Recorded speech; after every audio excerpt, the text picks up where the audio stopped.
Hey guys, today we're giving you a quick video on 5 important things that you need to do in order to prepare to move abroad. We're going to take you on a quick ride, see some scenes. Am I pimped out? TukTuk style. All right.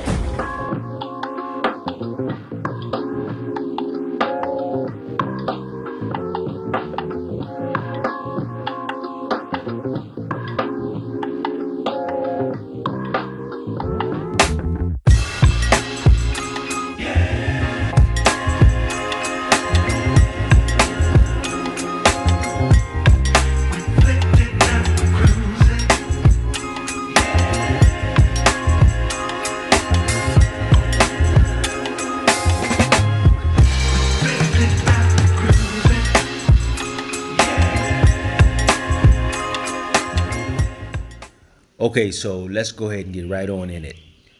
First things first, criminal background check and fingerprints. Yes, it's very important, especially if you're trying to get a residential visa of any kind. A lot of times, different countries will ask you for your criminal background check, and that includes fingerprints. And just go to the local police station, pull your records. Depending on what country you're going to, they might want 2 years, might want 5 years. But it's easy. Just get it so you can have it, and you'll be able to submit that for your visas. Secondly, very, very important, definitely make sure you have your Amazon Prime membership up to date. Yes, you want to be able to still access your movie channels, your TV, your local stations for the town that you're coming from. It makes it a whole lot easier if you have Amazon Prime. And particularly, you want to go ahead and purchase your Amazon Prime Fire Stick, because you can carry the Fire Stick everywhere you go.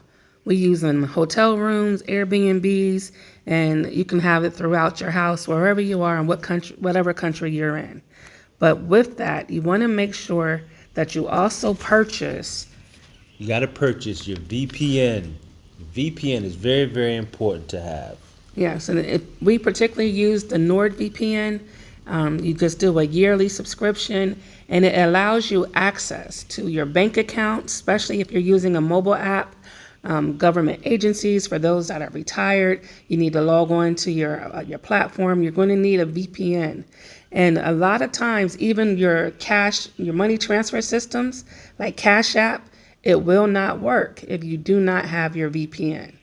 But we do have a link for you if you want to get your Amazon Prime membership, your Fire Stick or your VPN. We will have a link that goes directly to that account where you can purchase it, and it helps to support the channel as well. Okay, so now, next thing would be it's important to be able to access your money, right? So, those of us who are here from another country who are still utilizing their currency and have their own banking system, their bank accounts where they're from, those fees will eat you up. They would definitely, definitely eat you up. So, with that, really important to have an international bank account. Yes, the international bank account allows you to, one, not have international fees per every single transaction, and two, a lot of the international bank accounts have no ATM fees, and if any, or very low monthly service fees. So you definitely want to make sure, I'm not saying cancel out your regular bank account, but you definitely want to have an international bank account as well. Now, many of us who are traveling abroad understand that certain countries require different types of vaccinations. If you're anything like we are, we don't really play around with the vaccinations. We don't really rock and get down with it like that.